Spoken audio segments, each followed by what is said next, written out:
அனைவருக்கும் வணக்கம். தனுசு ராசினியர்களுக்கு நிகழ இருக்கும் மார்ச் மாதம் 1ஆம் தேதி முதல் 7ஆம் தேதி வரை உள்ள அடுத்த 7 நாட்கள் உங்களுடைய வாழ்வில் என்ன மாதிரியான நன்மைகள் எல்லாம் ஏற்பட இருக்குது. பல அடிகள் வாங்கி மரத்து போன உங்களுக்கு இந்த காலகட்டங்களில் எதிர்பாராத பல உண்மைகள் தெரிய வரக்கூடிய ஒரு வாரமாக தான் இந்த வாரம் அமைஞ்சிருக்குதுங்க. அந்த வகையில் தனுசு ராசினியர்களுக்கு என்ன மாதிரியான நன்மைகள் எல்லாம் ஏற்பட இருக்கு, கிரக நிலைகளின் ரீதியாக இருக்கும் சாதகங்கள் என்ன, பாதகங்கள் என்ன, மேலும் என்ன மாதிரியான முன்னேற்றங்கள் எல்லாம் உங்களுடைய வாழ்வில் ஏற்பட இருக்கு. குறிப்பா இந்த வாரத்தை பொறுத்த வரைக்கும் கிரகங்களுடைய சஞ்சார நிலைகள் என்ன என்று பார்க்கும்போது, ரிஷபத்தில் குரு பகவானும், மிதுனத்தில் செவ்வாய் வக்ர நிவர்த்தி பெற்றும், கன்னிராசியில் கேதுவும், கும்பத்தில் சூரியனும், சனி பகவானும், மீனத்தில் ராகு, புதன், சுக்கிரன் ஆகிய 3 கிரகங்கள் இணைந்து சஞ்சரிக்கிறாங்க. இந்த கிரகங்களுடைய சஞ்சார நிலைகளின் காரணமாக தனுசு வாழ்வில் குடும்ப சூழ்நிலை ரீதியாக உத்தியோகம், தொழில், வியாபாரம்,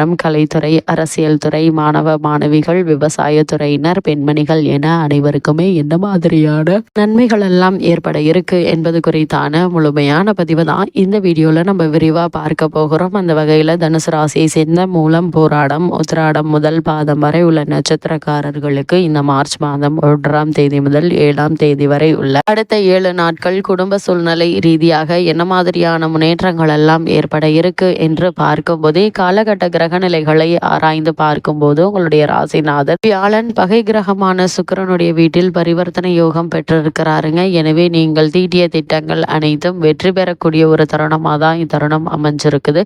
தெய்வீக சிந்தனைகள் மேலோங்குங்க. கூட்டமாக இருந்தவர்கள் தனித்து இயங்க முற்படுவாங்க. அதே போல கடன் சுமை அதிகரித்து கவலைகள் கூட இருக்குதுங்க. பொது வாழ்வில் இருப்பவர்களுக்கு மேலிடத்து ஆதரவு குறை இருக்குது. புதிய ஒப்பந்தங்கள் கை கிடைக்குங்க என்றாலும் அவற்றை செயல்படுத்த இயலாது. செவ்வாய் வக்ர நிவர்த்திக்கு பிறகு பிள்ளைகளுடைய வழியில் நல்ல தகவல்கள் கிடைக்கக்கூடிய ஒரு தருணமாக தான் இந்த வாரம் அமைஞ்சிருக்குதுங்க. அது மட்டும் இல்லாமல் முக்கிய கிரகங்களான சூரியன், சனி பகவான் மற்றும் சுக்கிரன் ஆகியோர் அனுகூலமான நிலையில சஞ்சரிக்கிறாங்க. ராசிநாதன் ஆகிய குரு உள்ளிட்ட மற்ற கிரகங்கள் அவ்வளவு சாதகமாக இல்லைங்க. இதனால் இந்த வாரத்தில் வரவுக்கேற்ற செலவுகள் ஏற்பட இருக்குதுங்க. அதே போல் பழைய கடன்கள் இருந்துச்சு அப்படின்னா அவற்றை அடைப்பதற்கான வழிபிறக்கக்கூடிய ஒரு தருணமாகவும் இந்த வாரம் அமைஞ்சிருக்குது. நெருங்கிய உறவினர்களிடையே ஒற்றுமை அதிகரிக்குங்க. அதே போல இந்த காலகட்டங்களில் தேவையற்ற வாக்குவாதம், பகையுணர்வும், தலையீடுகளும் மன நிம்மதியை பாதிக்குங்க. இந்த காலகட்டத்தை பொறுத்த வரைக்கும் நீங்கள் உண்டு, உங்களுடைய வேலை உண்டு என்றிருப்பது நல்லது. தேவையில்லாமல்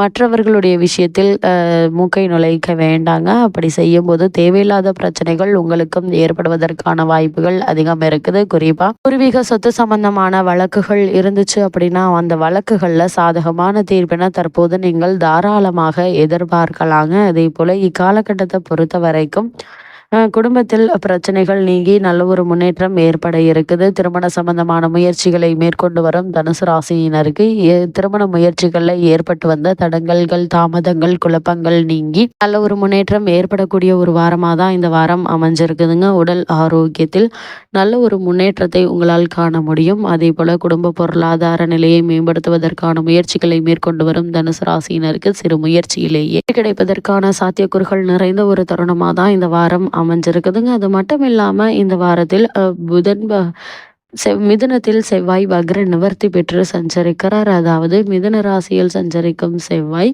உங்களுடைய ராசிக்கு 5, 12 ஆகிய இடங்களுக்கு அதிபதியானவர். அவர் பூர்வ புண்ணிய ஸ்தானாதிபதி வக்ர நிவர்த்தி ஆவதால புனித பயணங்கள் உங்களுக்கு அதிகரிக்க இருக்குதுங்க. புகழ்மிக்க புராண கோவில்களுக்கு சென்று வழிபட்டு வர இருக்கீங்க. பிள்ளைகள் வழியில் ஒத்துழைப்பு கிடைக்க இருக்குதுங்க. அவர்களின் எதிர்கால நலன் கருதி நீங்கள் எடுத்த முயற்சிகள்ல வெற்றி உண்டுங்க. குடும்பத்தில் ஒருவருக்கு மேற்பட்டவர்களுடைய சம்பாத்தியம் கிடைத்து அதன் மூலம் மகிழ்ச்சி பெருக இருக்குது. நீண்ட தூர பயணங்கள் பலன் தருவதாக அமையுங்க. வெளிநாட்டில் இருந்து வரும் தகவல் ஆதாயம் தருங்க. வியாபாரத்தில் பாக்கிகளை வசூலிக்க எடுத்த முயற்சிகள் வெற்றிகரமாக அமையக்கூடிய ஒரு தருணமா அமைஞ்சிருக்குதுங்க. உடல் நலம் சீராக, மாற்று மருத்துவம் உங்களுக்கு கை கொடுக்கும் என்பதுல எந்த ஒரு ஐயப்பாடுமே கிடையாது. அதே போல தொழில் மற்றும் வியாபாரம் செய்பவர்களை பொறுத்த வரைக்கும் குறிப்பாக உத்தியோகஸ்தர்களுக்கு ஜீவனக்காரகரான சனி பகவான் இந்த வாரம் முழுவதும் உங்களுக்கு சாதகமாக இருக்கிறார். வேலை பார்க்கும் இடத்தில் மேலதிகாரிகளுடைய நியாயமான போக்கும், சக ஊழியர்களின் நண்பர்களின் ஒத்துழைப்பும் அன்றாட கடமைகளில் உற்சாகத்தை அளிக்குங்க. புதிய வேலைக்கு முயற்சித்து வரும் தனுசு ராசி அன்பர்களுக்கு வெற்றி கிடைக்க இருக்குது. ஒரு சிலருக்கு இடமாற்றமும் அதன் காரணமாக கூடுதல் சலுகைகளும் கிடைக்க இருக்குதுங்க. அந்நிய நாடுகளில் வேலை பார்த்து வரும் தனுசு ராசியினருக்கு புதிய சலுகைகள் ஊக்கத்தை தருங்க. வெளிநாடு சென்று வேலை பார்க்க வேண்டும் என்ற விருப்பம் இருந்துச்சு அப்படின்னா அதற்கான முயற்சிகளை தற்போது தாராளமாக மேற்கொள்ளலாம் என்பதை கிரக நிலைகள் மீண்டும் மீண்டும் அறிவுறுத்துதுங்க. தனுசு ராசினியர்களை பொறுத்த வரைக்கும் குரு மற்றும் சுக்கிரனுடைய பரிவர்த்தனை யோகமும் உங்களுக்கு தற்போது ஏற்படுகிறது. அதாவது உங்களுடைய ராசிக்கு அதிபதியானவர் சுக்கிரன் பகை கிரகமாக இவர்கள் இருவரும் பரிவர்த்தனை யோகம் பெற்றுவது அவ்வளவு நல்லதல்லங்க. எதையும் திட்டமிட்டு செய்ய இயலாது. திடீரென வரும் மாற்றங்கள் மனக்கலக்கத்தை உருவாக்குங்க.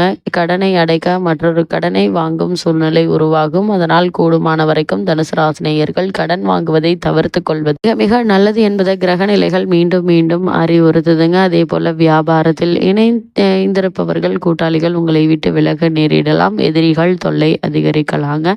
வந்த வரன்கள் கை நழுவி செல்லுங்க. இது மாதிரியான நேரங்கள்ல பொறுமை நிதானம் மிக மிக அவசியம் என்பதை கிரக நிலைகள் மீண்டும் மீண்டும் அறிவுறுத்துதுங்க. குறிப்பா தொழில் மற்றும் வியாபாரம் செய்பவர்களை பொறுத்த வரைக்கும் தொழில்துறைக்கு அதிகாரம் படைத்த சனி பகவான் யோக பலன்களை அளிக்கக்கூடிய நிலையில சஞ்சரிப்பதால விற்பனையும் லாபமும் படிப்படியாக உயர இருக்குது. அதேபோல் புதிய விற்பனை நிலையங்களை திறப்பதற்கு உதவிகரமாக அமைஞ்சிருக்குதுங்க. கிரகங்களுடைய சஞ்சார நிலைகள் நிதி நிறுவனங்களுடைய ஆதரவும் உதவியும் தக்க தருணத்தில் உங்களுக்கு கிடைக்க இருக்குதுங்க. பலருக்கு சொந்த கட்டிடத்திற்கு வியாபாரத்தை மாற்ற வாய்ப்புகள் உருவாகும்.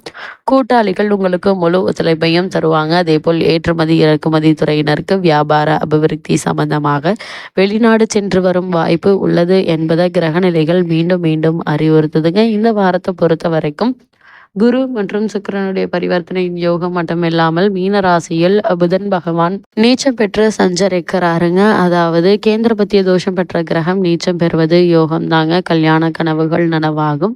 வாழ்க்கை தன்னையோடு வந்த பிரச்சனைகள் அகல இருக்குது. உறவினர்கள் மற்றும் நண்பர்கள் உங்களுடைய கருத்துக்கு முக்கியத்துவம் கொடுப்பாங்க. அது மட்டும் இல்லாமல் வியாபாரத்தில் புதிய யுக்திகளை கையாளுவீங்க. உள்ளத்தில் உற்சாகம் குடிக்கொள்ளுங்க.